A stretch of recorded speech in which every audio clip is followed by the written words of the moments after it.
about 6 years back when I adopted my first baby, Rowdy. He was my Rottweiler. So when I adopted him, that time I never knew, where to keep my child. उसको किधर रखूँ. फिर as a mother मुझे बहुत tension होती थी. हम लोग को कहीं बाहर जाना पड़ता था कि उसको किधर रखें, क्या करें. तो we used to send him to a daycare. But then we thought, me and my husband being animal lovers, कि हम अपना ही ये काम क्यों नहीं start करते हैं. So this all started when I adopted my second baby. Why? He's a lab. तो हमें पता चला एक लैब है तो वो घर ढूंढ रहा है. तो मुझे चाहिए था एक लैब.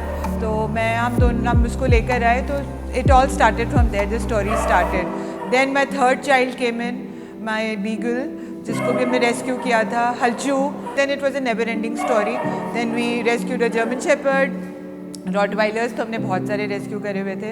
तो वो बेचारे कहीं ना कहीं तो हम उनको अडॉप्शन के लिए ही देते थे मोस्टली. एंड कभी उनको जैसे चोट लगी है या कुछ तो उनका ट्रीटमेंट कराना. And from our own side we used to do all that. And being animal lovers, me and my husband, हम लोगों को कभी लगा ही नहीं कि they are not our children. हाँ, प्राइमरीली हम लोगों को ये था कि we were always missing a child in the house. तो ये एक हमारे ये बच्चे ही हैं सारे. बिकॉज ऑफ कोविड बहुत सारे पेट्स अबैंडन हुए थे. उसमें से भी अडॉप्टेड 3 हम रोड से रेस्क्यू करके लाए थे. तो वो भी हमारे पास हैं, उधर हैं पीछे.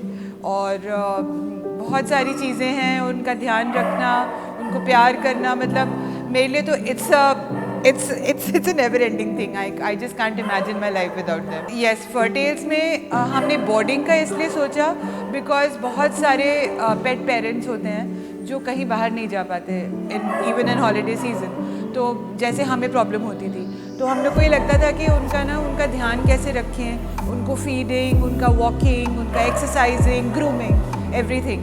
सो we thought, me and my husband, कि हम लोग ये काम शुरू करते हैं. And yes, by God's grace, God has been very kind towards us. हम लोगों को ऑप्शंस देते गए और हम लोगों को ऐसे लोग मिलते गए जो बहुत सारे पेट पेरेंट्स हैं, पेट लवर्स हैं. वो अपने बच्चे हमारे पास छोड़ के जाते हैं जब भी वो हॉलीडेज़ पे जाते हैं.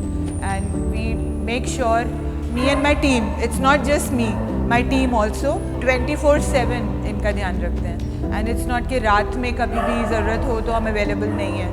वी आर 24/7 ओपन, अवेलेबल रहते हैं रात में भी. और कभी कोई बच्चा ऐसा आ जाए कि किसी को चोट लगी या कुछ भी हो, हमारा वेट से टाई अप है, वी डू दैट ऑल्सो.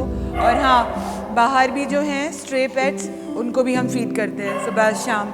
वो भी हमारे यहीं पे घूमते रहते हैं. नॉट जस्ट डॉग लवर्स, हम एनिमल लवर्स हैं. हम लोगों ने एक बार 2 हॉर्सेस रेस्क्यू किए थे फ्रॉम अ फ्लाईओवर. वो हम लोग वेट करते रहे, फिर NGO केम, उनको लेके गए, वो बेचारे वहीं घूम रहे थे. फिर एक हमने कैमल रेस्क्यू किया था. अब हमारे पास जगह तो है नहीं उनको रखने की, तो हम उनको NGO भेज देते हैं. I am a lawyer by profession and being passionate about animals ये मैंने बचपन से ही किया. बिकॉज जब मैं छोटी भी थी, I had 6 German shepherds in my house.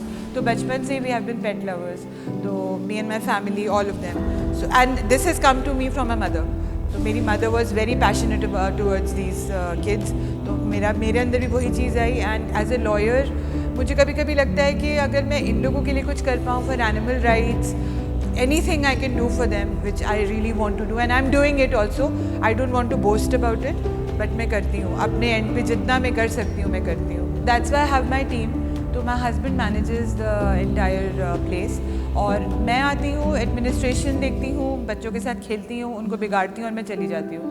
और my husband वो डिसिप्लिनेरियन है, तो he takes care of all this, and my team of 2 boys जो हैं यहाँ पे ऑलरेडी. एंड बहुत सारे हेल्पर्स हैं, आ ही जाता है कोई ना कोई वॉल्टियर, तो मैनेज हो जाता है. और ये बच्चे वैसे बहुत ट्रेंड हैं. फॉर्चुनेटली ऑल दीज पीपल, ये लोग जो हैं ये बहुत फ्रेंडली हैं आपस में, बहुत सारे. हाँ, बोर्डिंग में जो आते हैं हमको तब उनको मैनेज करना होता है. Because we have to make sure कि कोई उनको अटैक ना करे या वो किसी को अटैक ना करे, मेरे किसी बच्चे को, या जो भी आता है बच्चा है उसको देखना पड़ता है. तो वो होती है तकरारें, बट मैनेज हो जाता है. बिकॉज आई थिंक हम उनकी साइन लैंग्वेज रीड कर लेते हैं. हमें लगता है, हमें पता चल जाता है when are they going to make the next move. तो we manage all that. And then plus इसीलिए केनल्स बने हैं so that they stay like this also. आराम से they can sleep in their kennels. And fighting and all कुछ नहीं होता. Food भी इनको टाइम पे मिलता है. लड़ाई झगड़ा तो अभी तक फॉर्चुनेटली नहीं हुआ है यहाँ पर. सो तो my first one was rowdy. He was a mixed Rottweiler. We rescued him from Defence Colony, a place, and poor thing, he was just sitting outside. हाँ baby, I know I love you too. तो उसको हमने rescue किया था, तो वहाँ से this story started. And उसके बाद हमारा सेकंड एक हमको पता चला था लैब्राडोर, वो ही लुकिंग फॉर अ होम, तो उसको फिर ले आए. Third one was my beagle Halchu, उसको भी ले आए, वो हमें रोड पे मिली घूमती हुई. So like that, it's not that we look for breeds. हमें जैसे कोई डॉग दिखता है, चोट लगी है या प्रॉब्लम है, तो हम ले आते हैं उसको. So we take care of them. And this is how it started. Up to I've forgotten the count also. I just remember first 3, 4. बाकी ये सब है. So मुझे याद भी नहीं sequence अब.